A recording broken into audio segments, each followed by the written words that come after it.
Hello, everyone. Welcome to our live session. So, guys, today we have a topic that has to do with the APC response. So, they've come out to say that Tinubu did not commit or Tinubu did not forfeit any money. Let me say, they are saying that Tinubu did not commit any crime. It is his money that committed the crime, not him. So honestly, for us in the obedient family, we found it to be, so funny for them to come out to say that Tinubu did not commit any crime. It is his money that committed the crime. So we know before now, INEC came up with their own reports and they said they didn't know about this forfeiture of a thing.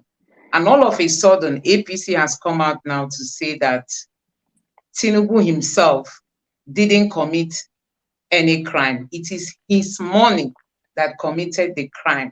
So we all know what this means. Does it mean they are trying to look for a way to bring in any form of technicality? But I'm even wondering what kind of technicality can they really bring into such a matter? So at this point, I'm going to allow Dr. Etel to come in and take us through this recent development. Dr. Etel, please, over to you. Yeah, yeah. The earlier session we had today, we did mention that the transcript is not out yet, and it eventually came out. It's just a 12-page document, which is easy to read through. And like you said, APC is just grappling like someone drowning. You know, when you're drowning, ordinary paper will look like a pillar for you to support you. You know, because I've thought of how would technicality save them, and what is the mountain of technicality that APC will be able to build with INEC to make the judges completely absolve them of all misconduct, electoral malpractice, and disqualifiable credentials they have. The only way they will wriggle out in any kind of technicality is if our court decides to say to we Nigerians, we don't care how you people feel, one, and secondly, we don't care what the Constitution says so far as we please a certain class of people. That is the only way.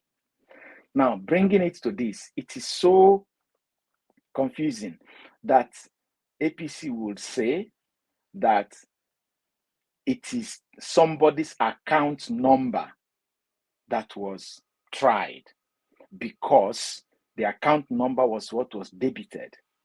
But when they read the judgment mentioned that the account number is connected to somebody who lives in a particular address. And that person who lives in that address, they mention the name, is their candidate. One. Secondly, that address is where they come to dump cocaine. That is like their, what do we call it again? It's more like their drop-off. Drop That's off. their Yeah. drop-off, yes. Where the exchange comes to happen, where those who goes to pick it and retail on the streets comes to collect it, and those who brings it from the manufacturers come to dump it, the wholesalers. So that house is part of the supply chain process of the supply and distribution of heroin.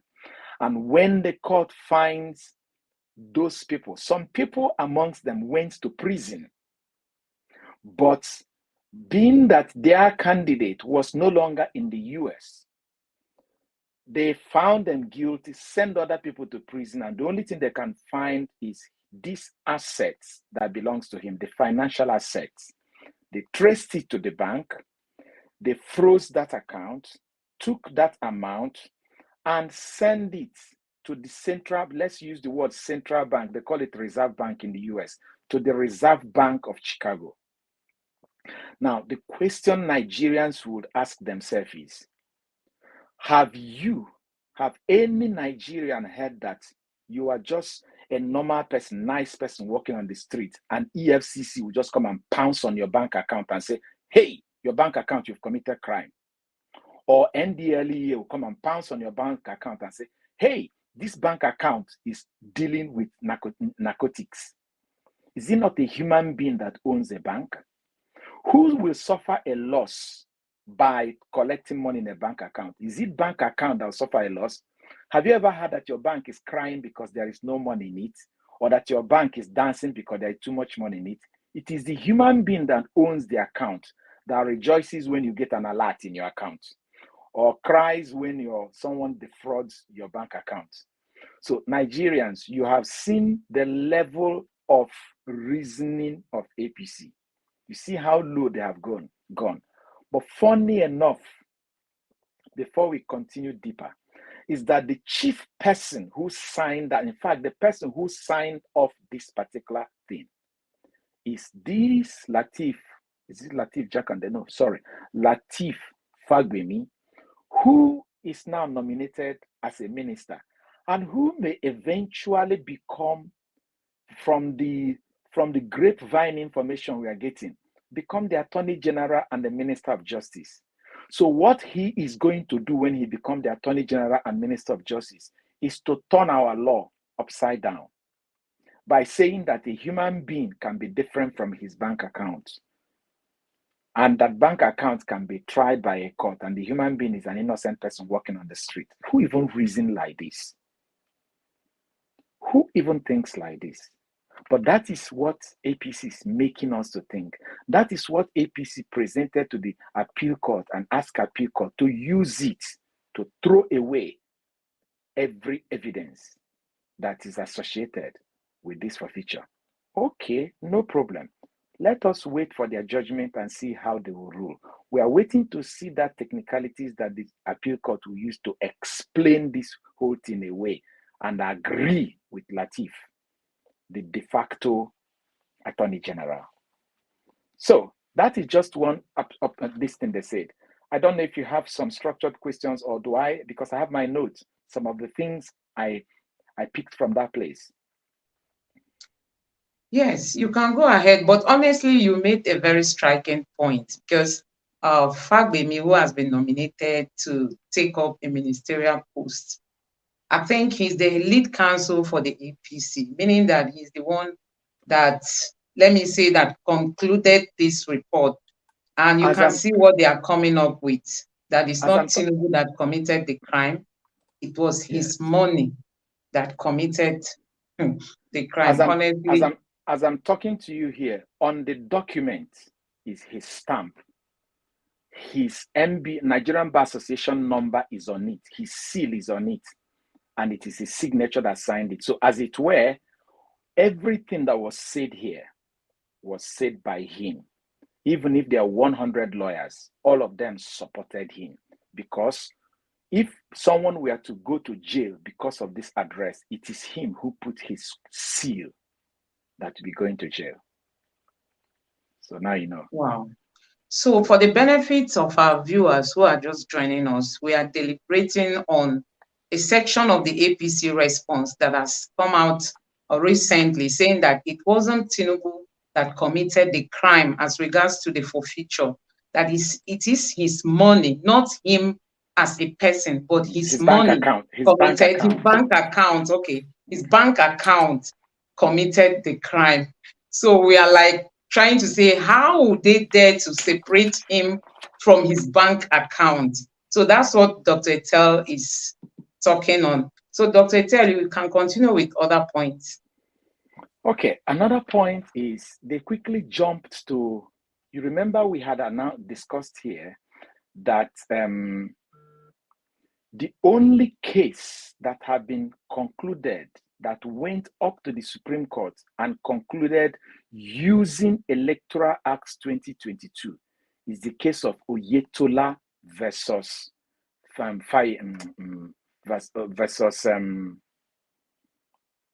Adeleke. Oyetola versus Adeleke, the governorship case of Osun State. They quickly jumped. In fact, that's how they started in their paragraph point 2.1. They said that that that the analysis purportedly done by the petitioner in this regard is misleading, to say the least. The reliance on Oyetola versus Adeleke in support of their claim is unveiling. What the honorable court would consider is whether the petitioner had been able to prove their case. And I am like, hold on. How do you know you have proved your case as a petitioner without comparing it with a case the court has concluded using the same measuring scale? Because the measuring scale in all the petitions after the signing into law of Electoral Act 2022 is the Electoral Act 2022, the Electoral Guideline, and the guideline for the election and the manual. So are they afraid that Labour Party was bold enough to refer the Supreme Court and refer the appeal court to their own judgment on the case of Oyetola versus Adeleke and the relevant sections of the law where the Supreme Court themselves quoted? The Supreme Court themselves quoted the Electoral Act, the Electoral Guideline, the INEC Guideline, and INEC Manual in the case of Oyetola versus Adeleke. And they specifically mentioned the area where that particular Electoral Act mentioned that collation can only be done with reference to the result that had been electronically transmitted. So they're afraid. They are trying to tell the court, oh, no, forget them. But it's practically impossible. That's where they started. And you know where they started there? Because as we have said here, that was where they shot themselves in the leg. And do you know, the Supreme Court quoted section 47. And I want anybody, because we don't have time here to begin to do that, section 47 of the Electoral Act, section 60 of the Electoral Act, section 64 of the Electoral Act. These three sections dealt with accreditation, voting, announcing of votes, transmission of results, collation at the ward level, and even when disputes arose. Now, the question again, Nigerians, we need to ask ourselves is, was there disputes after this election? There was disputes all over Nigeria. And the law specified that in section 64, subsection 6, A, B, C, D, it mentioned exactly what you will do when there is a dispute. And the rule states, number one, you have to refer to the result on the IREV. So IREV, we are supposed to do two official assignments. Number one is that you don't do collation without using IREV. Number two is that when the trouble happens at the collation center, you must refer to IREV to be able to make your final decision. And these people forgot that when they wrote their first reply, they took time to take us to the dictionary, APC. They took us to the dictionary of law dictionaries, to remind us that the word shall is equal to must. They forgot that it was only they were the people who started with the definition of what shall means in law. And all these sections I have mentioned now, all of them started with shall. And Labour Party referred the courts to where they relied on those shall to make their decision on the case, in the case of Adeleke versus Oyetola. And APC said, no. They shouldn't go there. They shouldn't touch it. How do you prove a case without first of all knowing that what you're arguing is in line with the law, isn't it? That is only when you know that you have a case. If you're driving and the law says when the red light shows, stop. The only way you can prove a case is to do what? To show that there is a law that said it. Because if a police catches you and say, I saw you pass the red light, The first thing you're going to do is, have I done something against the law? Yes. Which section of the law did I break? So APC is saying, don't quote the sections of the law that INEC violated. So what do they want Labour Party to do? And just like we said in the case of a feature, we are waiting to see how the judges will throw away those three sections in all the decisions they will make. Because if the judges make any reference to any of these three sections, section 47, section 60, and section 64, everything INEC did will be completely obliterated by their judgment. I haven't even mentioned going to the guideline, the regulations and guideline, INEC regulation and guideline, where INEC said in their section 38 that the presiding officer shall, after the whole election, upload to the IREV. I have not even gone to their manual where INEC themselves took time to explain to the Nigerians, we have presented it here, saying that before now, after election, some people will come and hijack the result on the way to the collation center, and it affects the integrity of the whole process. Therefore, in order to avoid those things, that they have now brought this electronic process, and INEC used their mouth and their pen to refer to these same sections of the law where they say he gave them the power to do this. And APC is saying, no, throw it away. It doesn't matter. It is only in a banana republic that a party like APC will make such a claim and the judge honors it. I believe so. That is it with respect to INEC. That's the way they try to defend INEC. No, they made another word. There's another word they used. When they wanted to talk about upload, do you know how they know how to use flowery word when they are talking? They say a mere inability to upload. That is, they reduce the whole electronics transmission to mere inability. But the law says shall transmit electronically. What the law used the word shall to describe is what APC used the word may to describe. Okay, no problem, Nigerians. This is education. Hear it and know it. And why it is good is so that before now, we don't see all these documents flying around. We have now seen their argument so that it does not look like there is one big thing they did. This is it. This thing they have submitted, that is all APC could produce. They don't have any other thing they could produce. We are waiting to see how the judges will rely on this empty address to give them judgment. Okay, that is not all. They also say that that in the case of this same forfeiture, you see, another funny thing is, like you started doing the opening this thing, montage. One, INEC said they are not aware of that feature.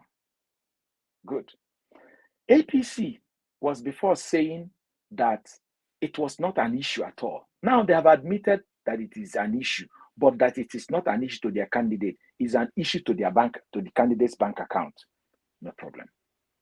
They even said it's more than 20 years that it happened. Yes. So they now, yes, the way they described that one was that section 137. They used this word. Unfortunately, albeit misguided, the petitioner relied on section 137. It says 137D instead of 137E. You remember that the Constitution listed 10 items that is capable of disqualifying someone from becoming a president. 10 items.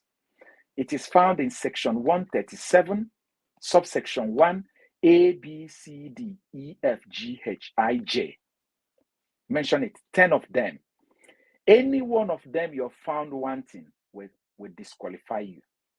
One of them is dual citizenship, which is, I think, 137 1B. The next one is forfeiture, money laundering, narcotics that is found in section 1D in any court. Any court.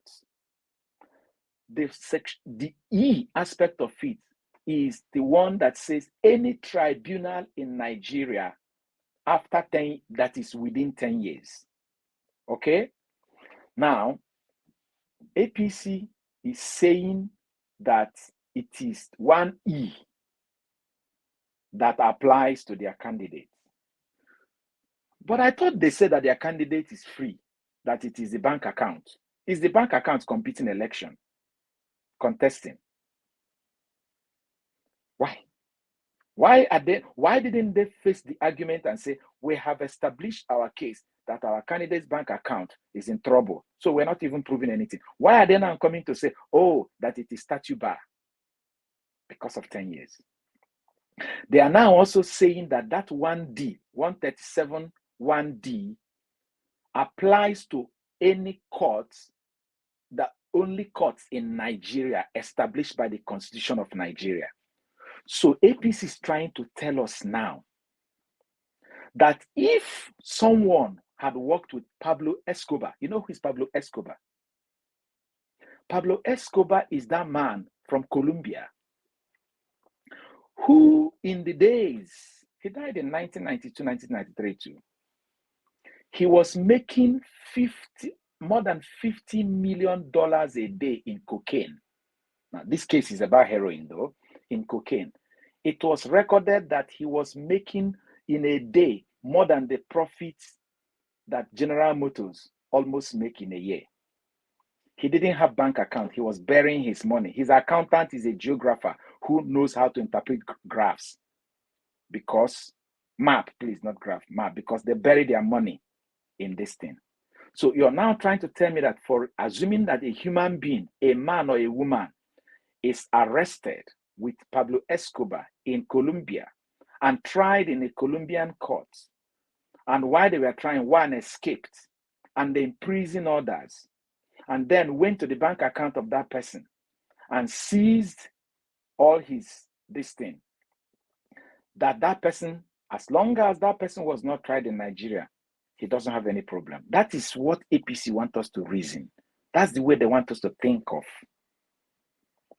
Okay, why did Oboru take Ibori to court? And why did Ibori come to the court and say that it was not him? Even though, you remember that case of Oboru when Obasanjo was in government? Great Oboru took Ibori to court and said that he's not qualified to be a governor because he had gone to prison in UK. And Ibori did not come and say, well, I've gone to court in the UK. That is not Nigeria. Ibori came to say, it is not me. It must be another Ibori. James O. Ibori. My middle name is Onanafe. It may have been James Owusu Iboru. It's possible that we have James Owusu Iboru, but not James Onanafe Ibori. That O, as long as he did not, do you get what I mean? That was a technicality he used then. And of course, our court did it the way they did it. Okay? So APC is trying to say, they're trying to make three or four arguments here? I think number one is that even if this is their person, that it is statute bar, it is more than 10 years.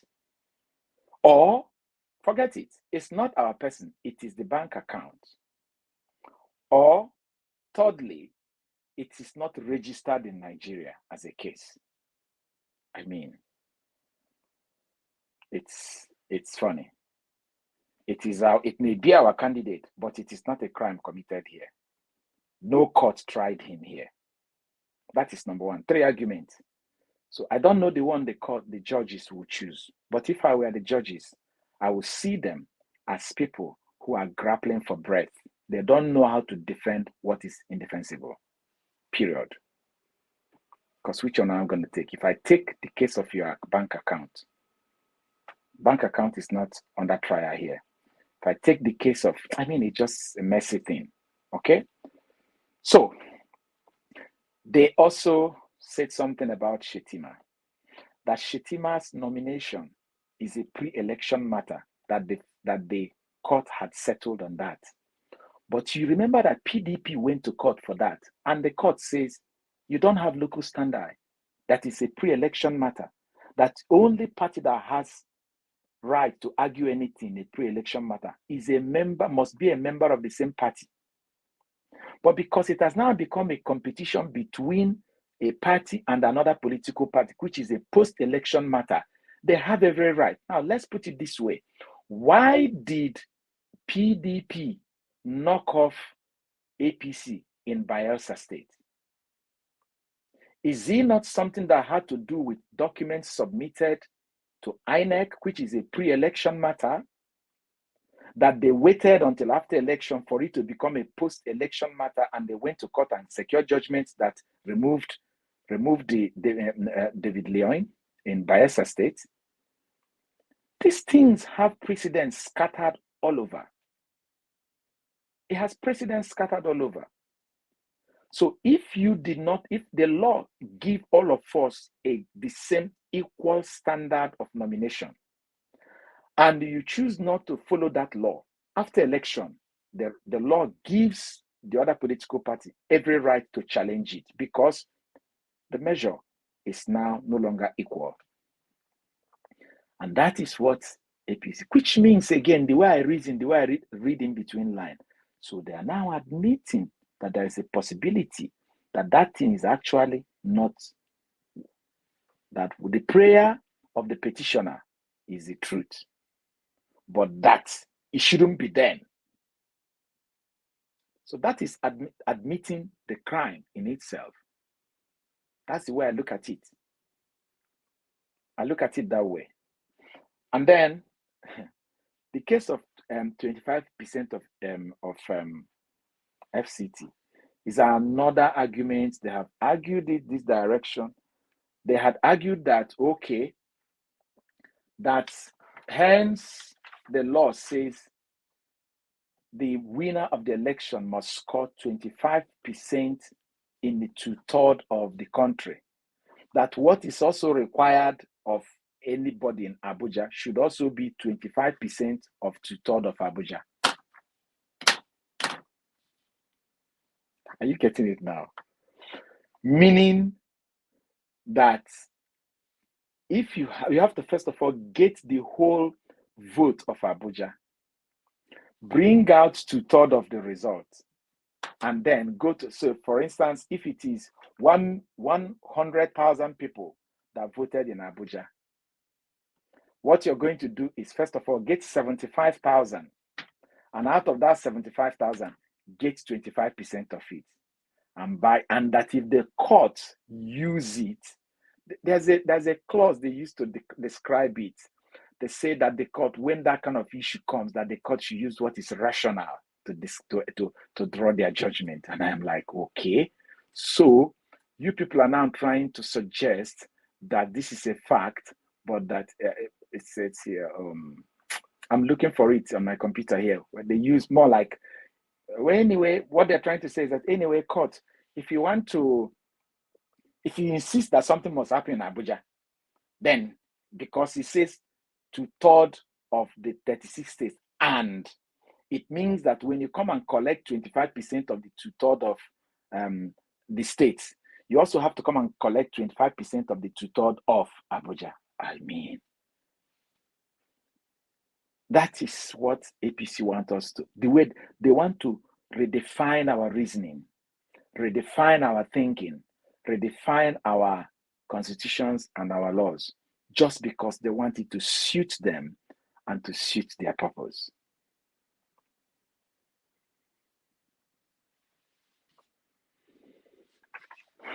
So They also pointed on the 11,000 and 18,088 blood pooling unit results. In that place, they were like, everything should be discarded. That those results were not open in the court for the judges to look at it. That the judges do not have any right now to go to their chambers and start looking at what was not open for them to look at. I mean, okay, no problem. So the idea here is, will the courts look at this jaundiced, I call it jaundiced address and say, yes, that is what we are looking for. You've done well, APC. You've done well, INEC. Labour Party, your case is thrown away. Election was okay. The declaration of INEC sustained. Okay, Nigeria, it can only happen in our country. It can only happen in our country. So, I don't know. This is just the summary. I mean, this document came out this afternoon. I'm sure that when I take time to read it, they do what they call the second reading, and like they do in National Assembly, second reading and third reading. We are going to flesh out more information and we'll return it back tomorrow. But this is what I can call, if it were to be in business right now, say this is a like executive summary of the 12-page document. Just came out this afternoon. Thank you, Doctor, for that beautiful contribution. I just wanted to say that, is it that they are trying to bring in technicalities? Because from the look of things, it's like that's just what they are relying on. That's just what they are relying on. Because you said, sorry? It's not, is it that from the word go, there hadn't any case. They are looking for any loophole to whittle down the evidence that is before them. I mean, tell me what case they have. They say that the Supreme Court had ruled that they don't necessarily need to call a witness, that they can establish their case by cross-examining the other witness. And then they didn't bring any witness in court. Fine. So they are trying to tell me, remember that we're talking of numbers and documents here. They are trying to tell me that bullying witnesses will give them the concrete evidence that is stronger and more superior than the documents that Labour Party certified through copies of results that Labour Party submitted. They are trying to say that asking 13 people questions in court that Labour Party presented will nullify the validity of blank EC8A result that INEC stamped. That's what APC is trying to say. Okay. I just say okay when I finish saying this, because I just feel like if I'm a judge, my judgment will not just be, I'm going to dedicate like appendix, like 20 pages where I will abuse these people who are making us feel like all of us are illiterate in Nigeria. I will so abuse them that they won't even have the courage to appeal. That's why I usually say, okay.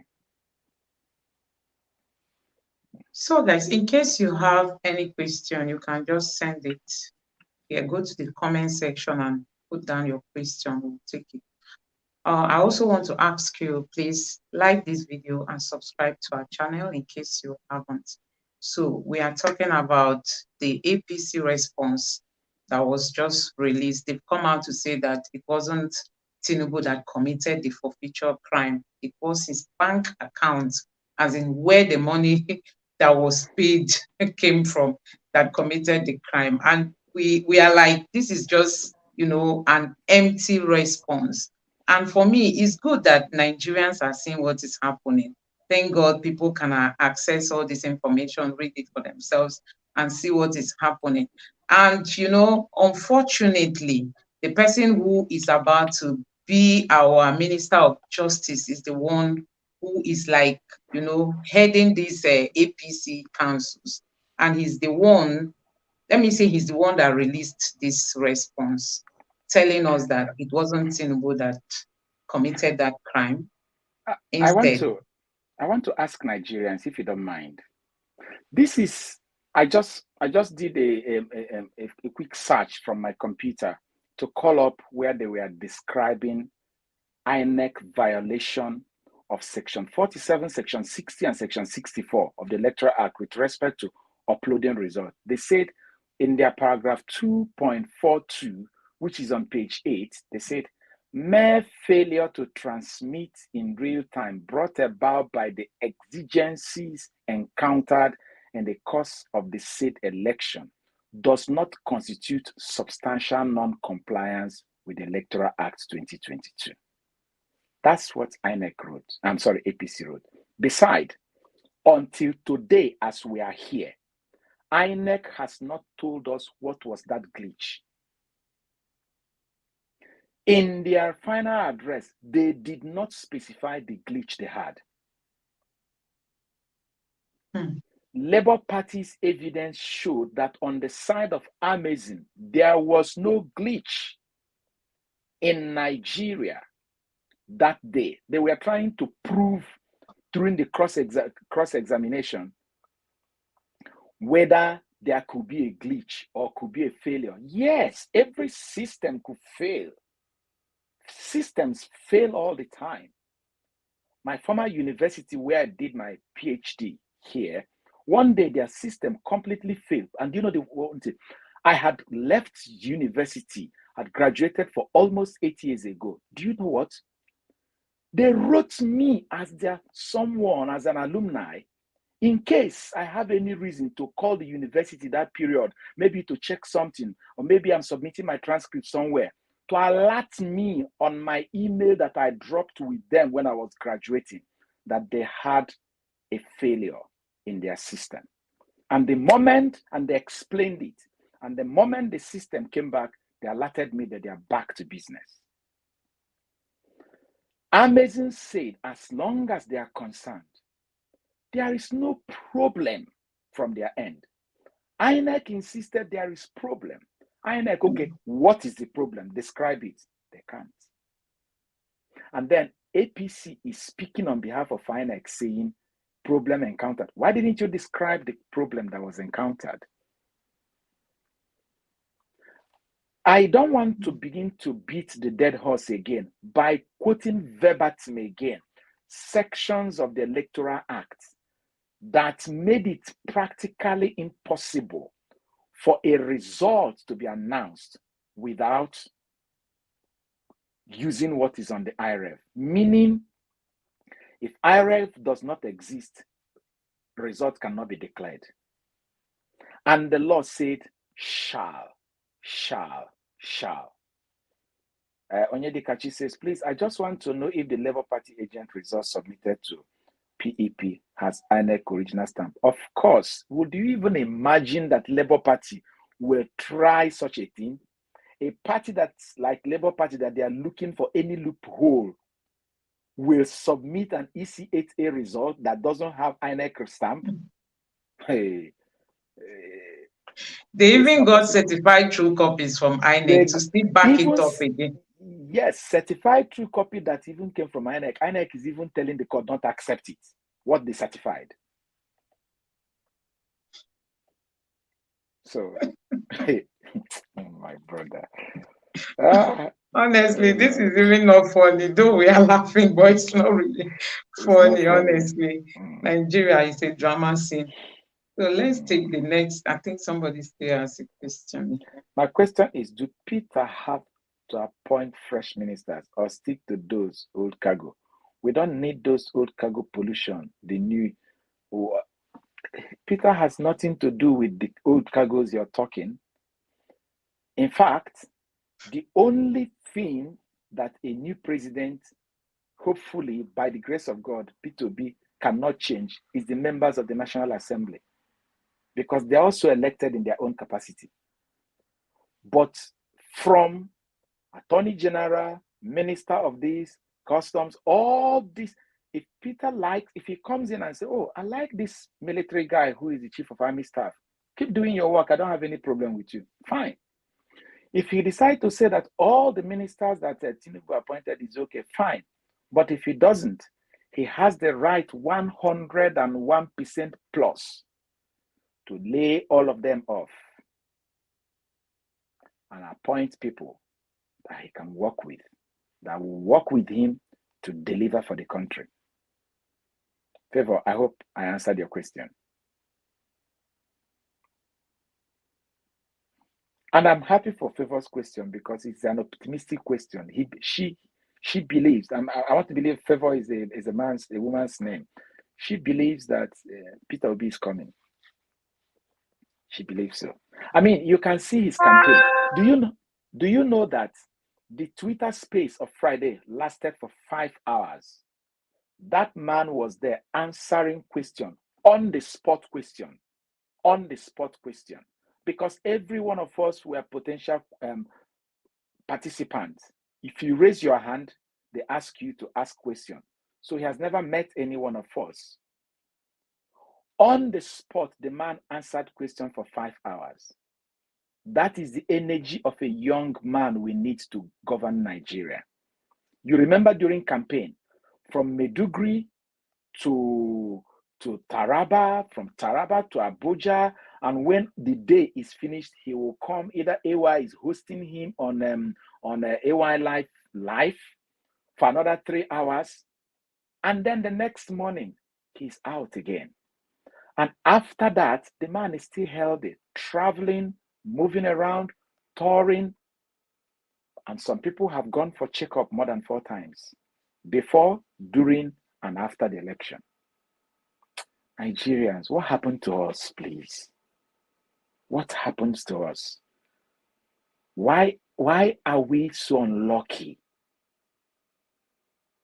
I keep saying it because right from when I was in primary 3 was when I started becoming conscious of Nigerian politics. It's been the same thing.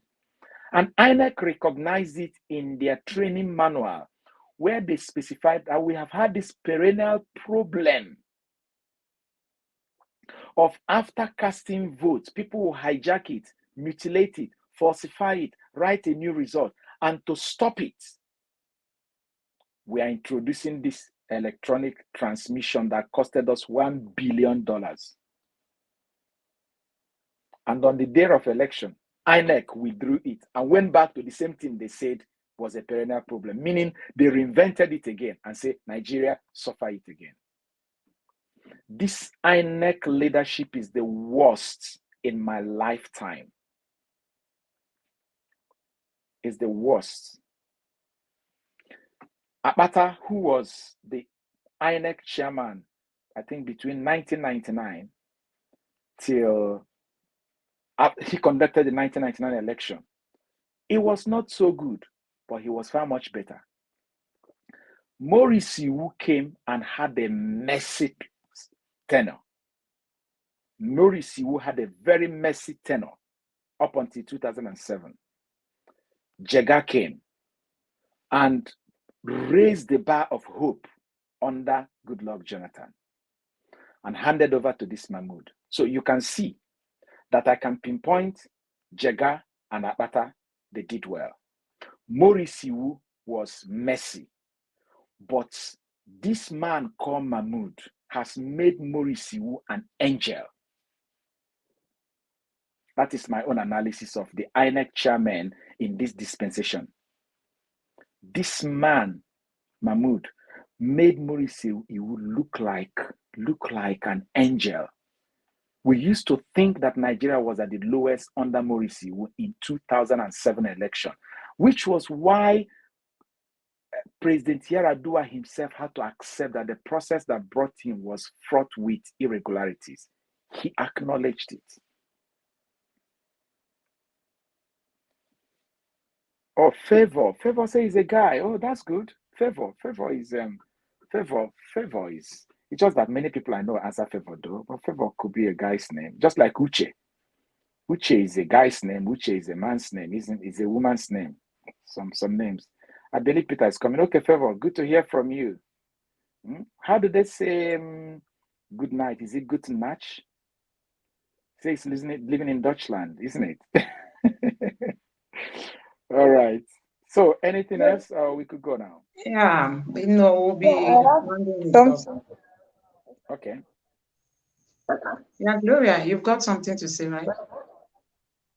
Yes, I have something to say, and it's regarding what Doctor analyzed concerning what APC wrote in their own final address. You pointed out that they said that there are three options concerning the forfeiture.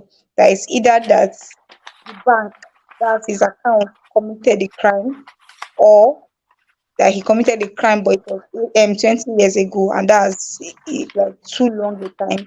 And then the last one was that I've forgotten. But what I want to ask there is that is this not actually showing that truly these guys are confused and they're actually wrong or they committed a crime truly? Because how will you give the court these three options that Mm-mm, one was done by the it account? was it wasn't them. I was just processing Okay. in in in in thematic analysis. You try to summarize things and put them under a theme.